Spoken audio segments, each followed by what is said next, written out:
Hakani ka video lapen ya ki jingset missile jong ka United States ya kiling sun bat kiling thma jong ka Iran. Kat gum ki jinga thu na United States ki bort ma jong kari ki dangle da kurkom ka batikna ban pendu no ya ka bort ma sun jong ka Iran. Hakidur balapan mi pat ba layo ya ki missile Amerika ki balapan julor ya ki ling thma Iran bat ki jinga thu ki ong ba ka bor Air Force jong ka Iran ka dangduna man lakasngi. Haka jinga keren pat ba o President ka United States u Donald Trump ula ong ba ka Iran kala jandu ulut ya ka Air Force bat ka Navy jong ka.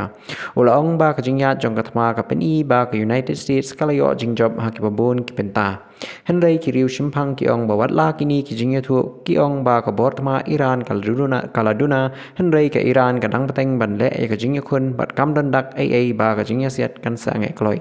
Kat kum ki jinga thu na kalyang ka Amerika ka strategy jong ka United States hakani ka thma ki don South li ki thong ke bekongsan. Ka baningkong ban thombor ya ka Navy jong ka Iran ka baar ban penduna ya ka bor jong